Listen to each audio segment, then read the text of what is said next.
My in-laws told me I was just living. Here they didn't know the house was mine. My name is Claire Morrison. I am 33 years old, a logistics project manager, and for 6 years, I lived in what my in-laws called our family home in Orange County, California.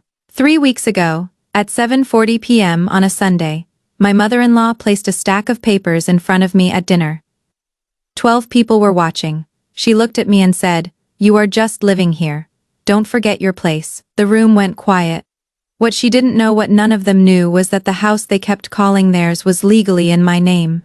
And I had the documents to prove it. What happened next would expose 6 years of lies, end a pattern of psychological abuse, and shift the power in that family permanently. Before I tell you exactly how I turned the tables in front of all those witnesses, please take a moment to like and subscribe, but only if this story resonates with you.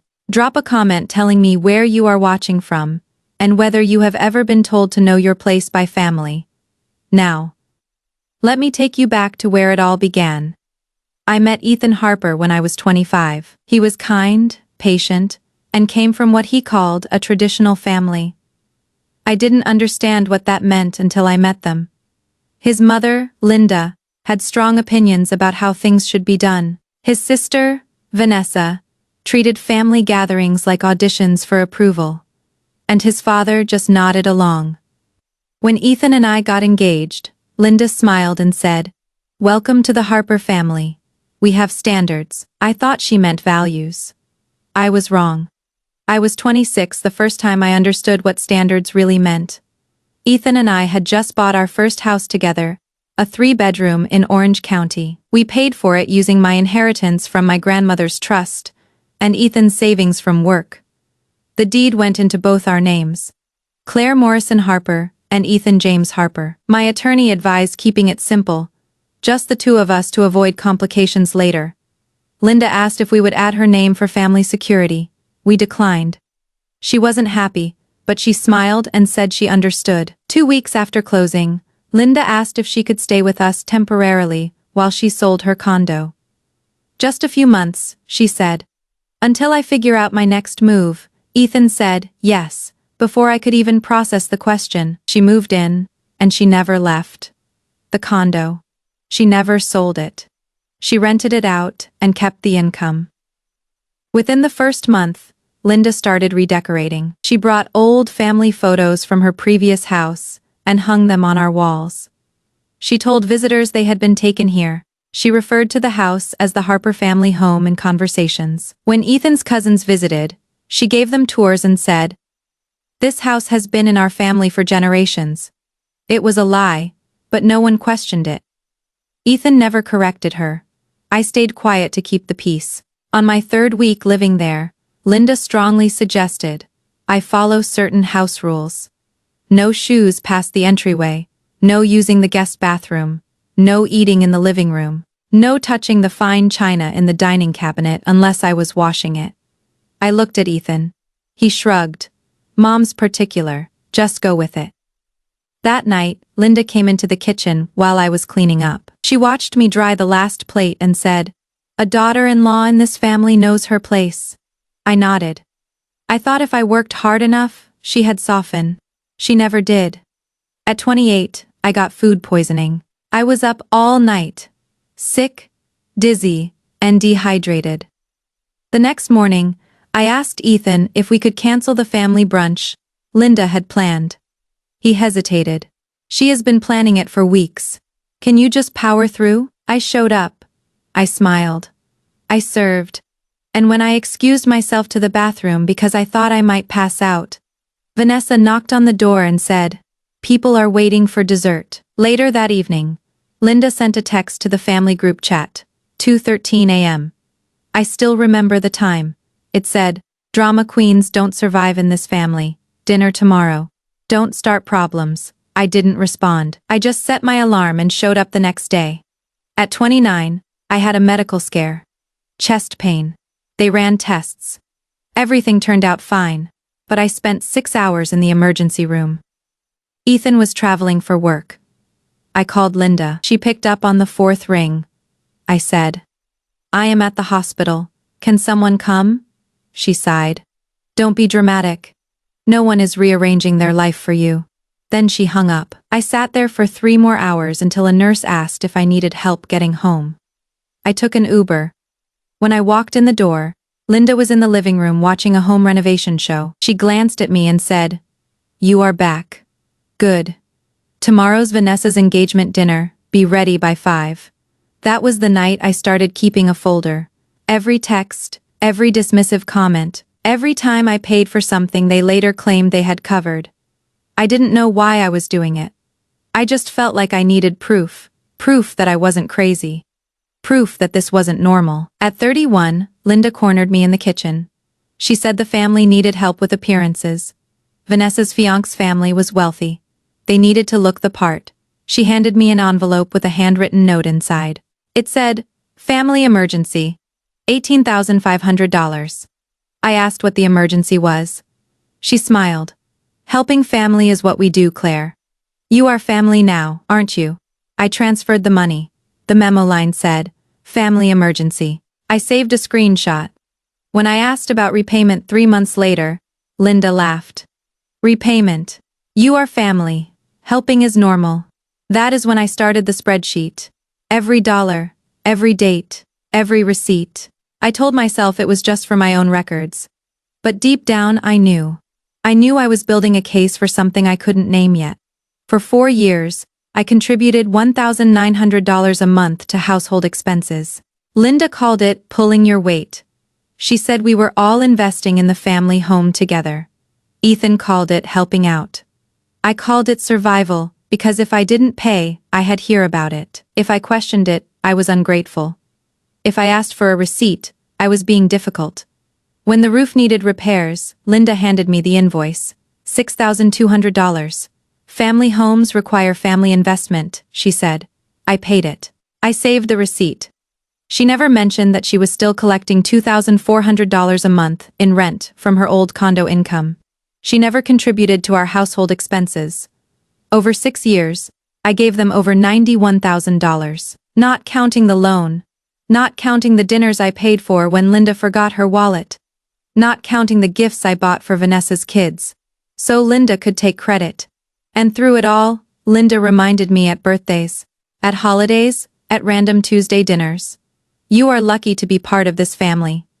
This house has been in our family for generations. You are just living here." I never corrected her, because I had something she didn't know about. Something I had been protecting since before the wedding. Something that would eventually make every insult, every dismissal, every humiliation worth it. I wasn't afraid of Linda. I was afraid of what staying silent would cost me. Not money, not comfort. My sense of self. Let me explain what I mean. Over 6 years, I paid $1,900 a month in what Linda called household contributions. That is $22,800 a year. Over 4 years, that is $91,200. I have every bank statement, every transfer record, every text where she asked, and I said yes. The $18,500 loan was never repaid. When I brought it up once at Christmas, Vanessa laughed and said, "You are keeping score." That is sad. The $6,200 roof repair, the $1,400 HVAC tune-up, the $890 plumber bill. I paid them all. Linda always framed them as investments in our family home, making it sound like we were all building something together. But the house wasn't hers. She had no ownership stake. And she never disclosed that she was collecting $2,400 a month from renting out her old condo. That is nearly $175,000 over 6 years that she kept while I paid for everything here. I kept a spreadsheet. It had columns for date, amount, purpose, and whether it was repaid. The repaid column was empty.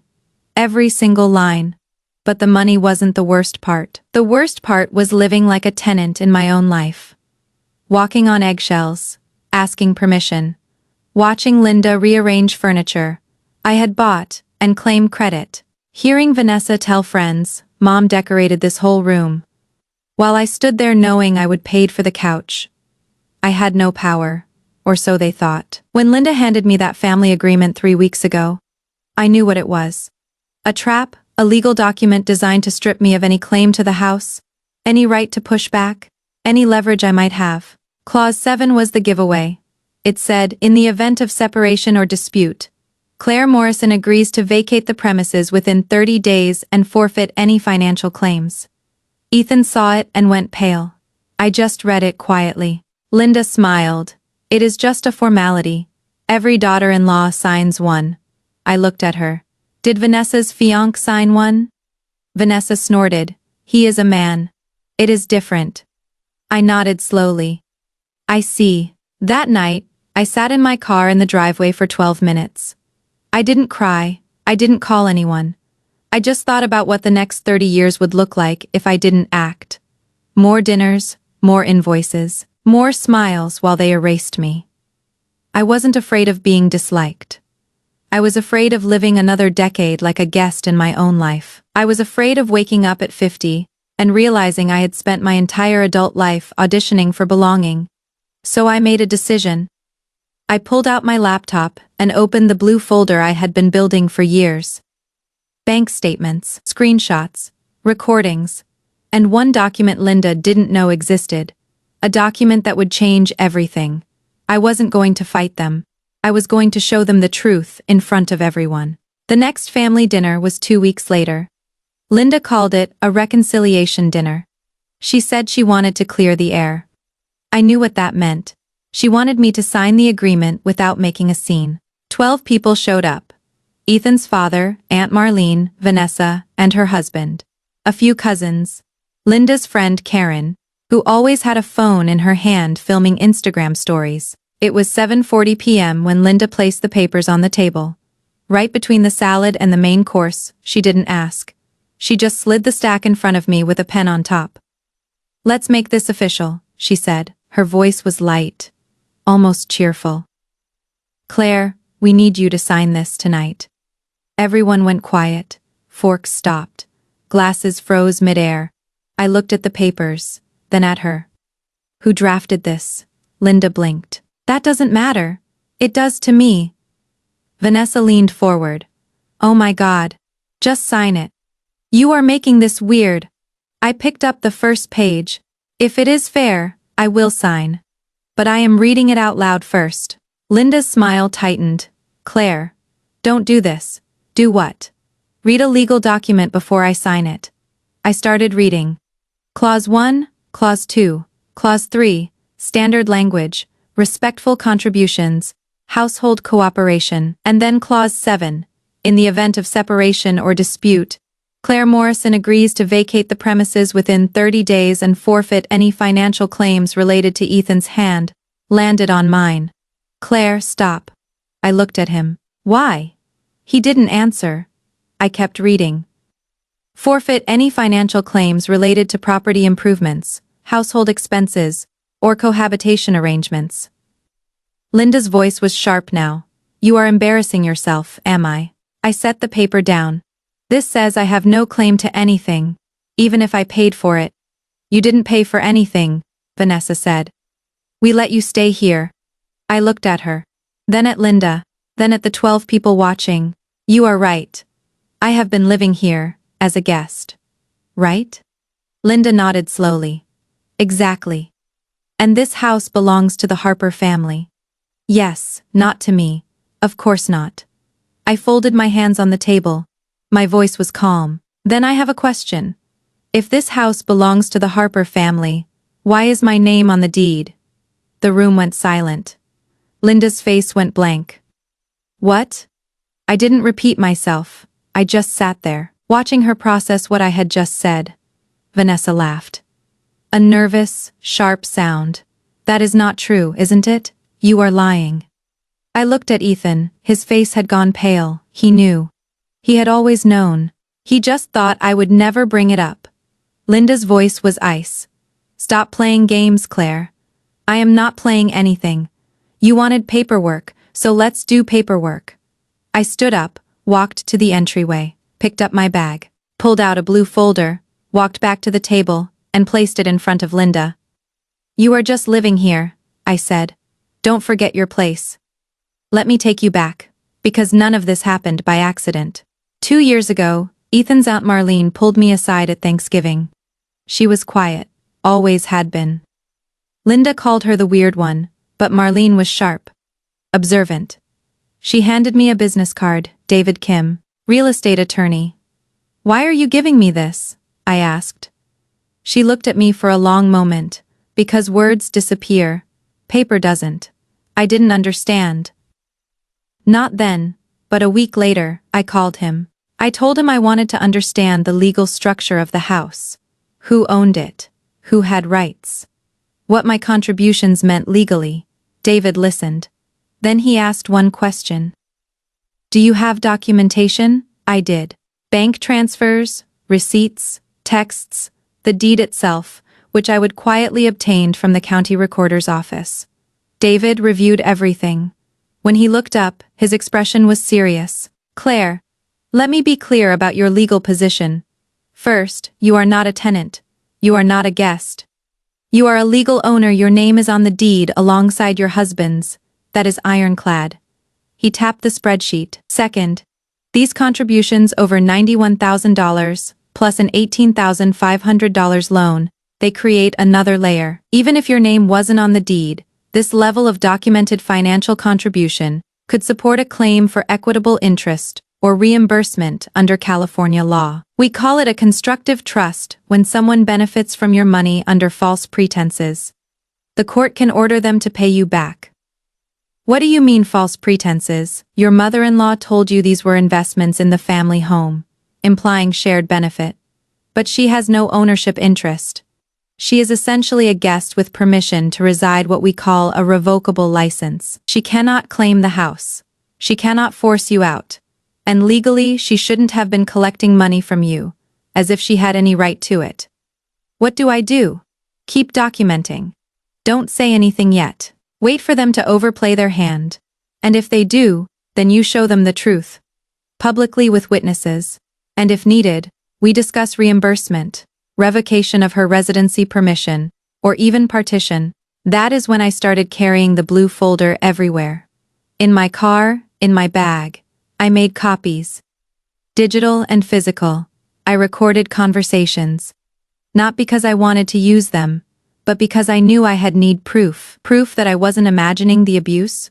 Proof that I had contributed. Proof that I had been erased. Aunt Marlene never asked what I did with the card, she just watched. And every few months, she would catch my eye across the room, and nod. I realize now she had been through something similar years ago, with Linda. She never told me the details, she didn't have to. What Linda didn't know was that I had been preparing for this moment for 2 years. Not out of malice. Out of survival. And now, sitting at that table with 12 witnesses, I was ready. Linda opened the folder. I watched her face. She scanned the first page, frowned. Flipped to the second. Her hand started to shake. "This is fake," she said. I didn't respond. Vanessa grabbed the folder. "What is this?" "Property records," I said. "Bank statements, receipts, transfers, everything." "Where did you get this?" "The county recorder's office, my bank, my email, my filing cabinet." Linda stood up. "This is forgery, number, it is documentation." She looked at Ethan. "Did you know about this?" Ethan's voice was quiet. "Mom, not now, not now. She is trying to. She is not trying anything. She is showing you the truth." Linda's face went red. "You are taking her side." "I am not taking sides. I am acknowledging reality." I pulled out my phone. "Since we are being honest, I want you to hear something." I hit play. Linda's voice came through the speaker, clear, undeniable. "You are just living here. Don't forget your place." The recording was from 3 weeks ago. The first dinner. When she had handed me the agreement, I had pressed record the moment I saw the papers. Vanessa's mouth fell open. "You recorded us?" "I recorded a legal conversation in my own home." "Yes, your home?" Linda's voice was shaking now. "This is our home." I looked at her. "Number, it is not." I pulled out another document. The deed. I placed it on the table. My name was highlighted in yellow. Claire Morrison Harper. Primary owner. "Ethan's name is on it too," I said, as co-owner. But yours isn't, Linda. It never was. The room was silent. You could hear people breathing. Linda's voice was barely a whisper. How? When Ethan and I got married, we bought this house together, with money from my grandmother's trust and his savings. The deed went into our two names, Claire Morrison Harper and Ethan James Harper. You asked to be added, for family security. We declined. Our attorney advised against it. I paused. Let that sink in. Instead, you moved in supposedly, temporarily, while you sold your condo. But you never sold it, you rented it out. You have been collecting $2,400 a month for 6 years, while telling me I needed to pull my weight with household expenses. Over time, you started telling everyone, relatives, friends, even real estate agents, that this was the Harper family home passed down through generations. You hung old photos from your previous house and claimed they were taken here. You created an entire narrative, and because Ethan never corrected you, and I stayed quiet to keep peace, people believed it. Ethan's father spoke for the first time. Linda, is this true? Linda didn't answer. Aunt Marlene cleared her throat. It is true. I was at the closing. I saw the deed. Linda's name was never on it. She asked to be added. They said no. She moved in anyway. Linda turned on her. You knew. Of course I knew. I am the one who told Claire to keep the paperwork safe, because I knew you would pull something like this eventually. Vanessa stood up. This is insane. You are all insane. I stayed seated. Vanessa, sit down. Don't tell me what to sit down. She sat. I looked around the table. At the 12 faces watching. At Linda, whose hands were trembling. At Vanessa, whose confidence had evaporated. At Ethan, who looked both relieved and terrified. Here is what is going to happen, I said. I am not signing anything. I am not forfeiting anything. And I am not pretending anymore. Linda's voice cracked.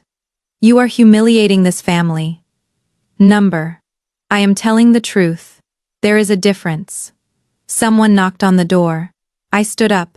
That will be David. Vanessa frowned. David who? My attorney. David Kim walked in carrying a briefcase. He was calm, professional. He nodded at me and set the briefcase on the side table. Linda stood up. Who is this? David Kim. Real estate attorney. Claire asked me to be here tonight. We don't need a lawyer, David smiled. That is interesting, because you brought a legal document for her to sign, so clearly, someone thought legal input was necessary. Linda's face flushed. This is a family matter. Coercion is never just a family matter, Mrs. Harper.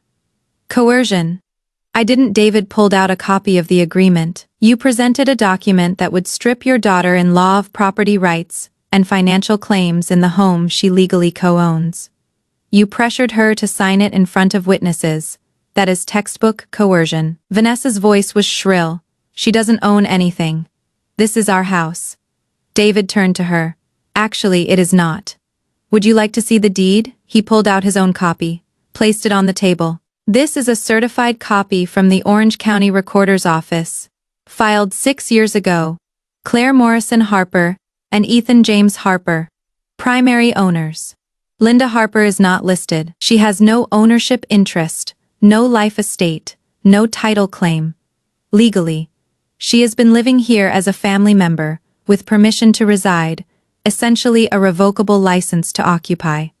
That permission does not equal ownership. The room was silent. Linda's voice shook. That is not possible. It is public record. Anyone can verify it. Aunt Marlene spoke up. I verified it 2 years ago, when Claire asked me to. Linda turned on her. You have been helping her? I have been helping someone who was being abused. Yes, abused. Don't be ridiculous.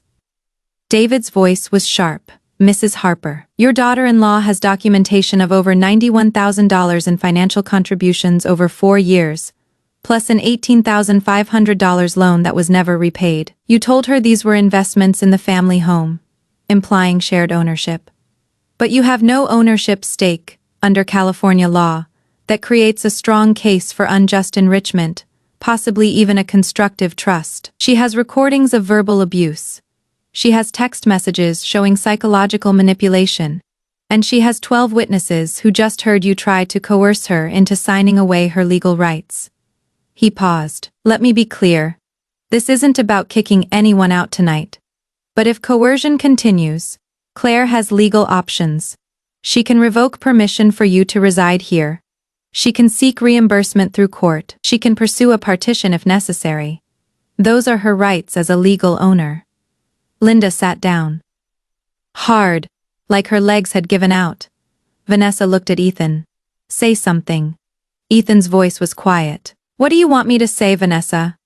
That Mom didn't do this. She did. That Claire is lying. She is not. That this is all a misunderstanding. It is not. But I have watched Claire get dismissed and disrespected for 6 years. I told myself it wasn't that bad. That it was just Mom being Mom. But it was that bad. And I let it happen. So no, I am not saying anything. Except that Claire is right. And I am sorry I didn't stand up for her sooner. Linda's voice was barely audible. You are choosing her over me. No, Mom. I am choosing honesty over denial. I stood up, walked to the table, looked at Linda. I didn't want this. I wanted to belong. I wanted you to see me as family, but you never did. And that is fine. But don't tell me I am just living here. Because this house, it is mine, legally, financially, and I am done pretending it is not. Linda's face crumpled. What do you want from me? I want you to stop. Stop what? The games, the control, the humiliation. I want you to stop treating me like I am disposable. Vanessa stood up. You are breaking this family apart. I looked at her. Number. I am refusing to let it break me. David cleared his throat. For the record, Claire doesn't owe anyone here an explanation. She has been more than generous. But since we are all together, let's clarify a few things. He counted on his fingers. First, the $18,500 loan. That was never repaid. Claire is within her rights to request full repayment with interest. Second, the household contributions totaling over $91,000. Mrs. Harper framed these as investments in the family home, implying shared benefit and ownership. But she has no ownership interest, and has been secretly collecting rental income from another property. Under California law, when someone wrongfully benefits from another's money through false pretenses or undue influence, the court can impose what is called a constructive trust, essentially requiring the person who benefited to pay back what was taken. If Claire wanted to pursue this, she would have strong grounds. Third, the family agreement you tried to force her to sign. That document is void. It was presented under coercion and false pretenses. If anyone tries to enforce it or retaliates against Claire for refusing to sign, there will be legal consequences. He closed his folder. To be clear, Claire is not evicting anyone tonight. But going forward, she has options. She can set boundaries. She can require repayment. She can revoke residency permission if abuse continues. Those are her legal rights as the property owner. Linda's voice was hollow. You have thought of everything. No, I said. You forced me to. I picked up the blue folder, looked around the room. I didn't record conversations for fun. I didn't save receipts because I am petty. I did it because I knew I had need proof. Proof that I wasn't crazy. Proof that I had been contributing. Proof that I had been erased. And I was right. Aunt Marlene stood up, walked over to me, put her hand on my shoulder. Linda, this ends now. Linda looked up at her sister-in-law. You are taking her side too. I am taking the side of truth. Claire has shown more grace than you deserve. If I were her, I would have walked away years ago. Linda's face twisted. So what now? She throws us out. I shook my head. Number, you can stay, but things change. No more financial requests. No more games. No more pretending you own something you don't. And if you cannot respect me, you don't get access to me. Access. I am not your employee. I am not your servant. I am not your punching bag. If you want a relationship with me, it will be on equal terms. If you cannot do that, we will be civil strangers under the same roof. Vanessa's voice was venomous. You are ungrateful. I looked at her. I am done. David closed his briefcase. I think we are finished here. Claire, if anyone retaliates or tries to coerce you again, call me immediately. I nodded. Thank you. He left. The room was silent. People started to stand, awkward, uncomfortable. One by one, they filtered out. Aunt Marlene hugged me. Ethan's father nodded at me. Vanessa stormed out without a word. Linda sat at the table, alone, staring at the deed. I walked over, stood beside her. I am not doing this for revenge. I am doing this so it stops. She didn't look up. I turned and walked upstairs. Ethan followed. That night, I couldn't sleep. I sat in the bedroom with my laptop open, typing out boundaries, not punishments, not ultimatums, just clear, calm expectations. The next morning, I printed them, walked downstairs, handed a copy to Linda. She read it in silence, then looked up. You are serious? Yes. The boundaries were simple. 1. No more financial requests without documentation and repayment terms. 2. No more public humiliation or dismissive comments. 3. No more decisions about the house without consulting Ethan and me. 4. Your permission to reside here continues only if these boundaries are respected. If they are violated, we will discuss alternative living arrangements. Linda's voice was tight. You are threatening to kick me out. I am clarifying the terms of you living here. You are not an owner. You are a resident with our permission. That permission is conditional on mutual respect. This is my home. It is mine. And Ethan's. You have permission to live here. There is a difference. She stood up. I will not apologize for caring about this family. I am not asking you to apologize for caring. I am asking you to stop hurting me. I never hurt you. I pulled out my phone, played another recording. Her voice clear as day. You are a nuisance and a burden. Figure it out yourself. Linda's face went pale. That was taken out of context. It wasn't. She looked away. What do you want from me, Claire? I want you to stop pretending you didn't do this. I want you to acknowledge that you have been cruel, and I want you to decide if you are willing to change. If you are not, that is fine, but we will not pretend anymore. And if I don't agree to your boundaries, then we will be civil, polite, distant. And eventually, Ethan and I will move, and you will lose access to both of us. Her eyes widened. You would make him leave? I would give him the choice, and I think you know what he would choose. She stared at me, then nodded slowly. I need time. Take it, but the boundaries start now. Later that day, Vanessa called. I didn't answer. She left a voicemail. You have embarrassed this family. Don't think people will not talk, I called David. He listened to the voicemail. That is a veiled threat. Document it. If she escalates, we will address it legally. I saved the voicemail, added it to the folder. 2 days later, Linda knocked on the bedroom door. She didn't come in. Just stood in the hallway. I will follow your boundaries. Thank you, but don't expect me to like it. I don't. She left. Ethan sat on the bed. Are you okay? I will be. I am sorry, I didn't stand up for you sooner. I know. What do we do now? We live, on our terms. The first week was tense. Linda avoided me. Vanessa stopped coming over. Ethan's father sent a text.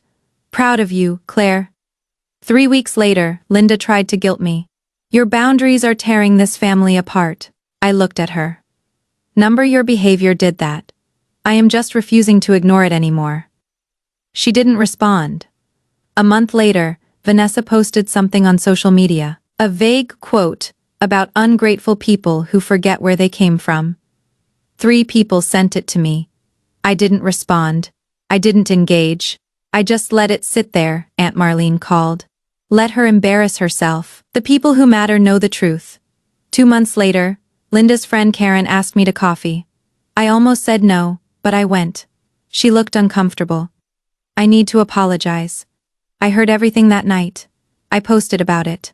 Not details. Just a vague story. And it got traction. People started asking Linda questions. I didn't mean to make it worse. What did you say? That sometimes the people who talk about family values the most are the ones violating them. I nodded. Thank you for telling me. She left. I never heard from her again. The story spread through the family, not because I told anyone I didn't, but because people who were at the dinner talked. Within weeks, everyone knew about the deed, the $91,000 in contributions, and Linda's rental property. That last detail shocked people the most.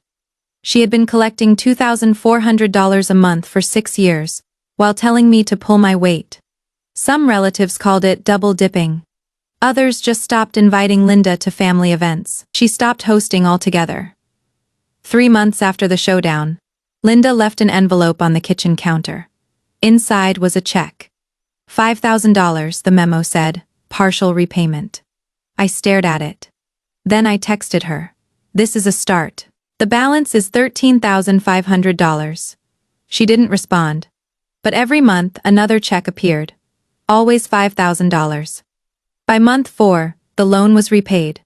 6 months after the showdown, Vanessa called. I answered. Her voice was small. I am sorry for what? Specifically, she hesitated. For making you feel like you didn't belong. Thank you. Are we okay? We are not close, but we are not enemies. She hung up. Ethan and I started couples counseling, not because we were broken, but because we needed to rebuild. He learned to set boundaries. I learned to ask for what I needed instead of documenting in silence. 1 year after the showdown, Ethan's father had a health scare. Linda called me. Her voice was shaking. I need help. I drove to the hospital. Saturday with her in the waiting room. She didn't thank me, but she didn't dismiss me either. When Ethan's father came out of surgery, he smiled at me. Glad you are here, Claire. Linda looked away. But later, in the hallway, she stopped me. I don't know how to fix this. Start by being honest. I thought I was protecting this family. You were controlling it. There is a difference. She nodded. I will try. 18 months later, Linda asked if we could talk. We sat in the living room. She didn't apologize. Not directly, but she said, I didn't see what I was doing. And I am sorry you had to prove yourself to make me listen. It wasn't perfect, but it was something. Vanessa started inviting us to family events again. She was careful, respectful.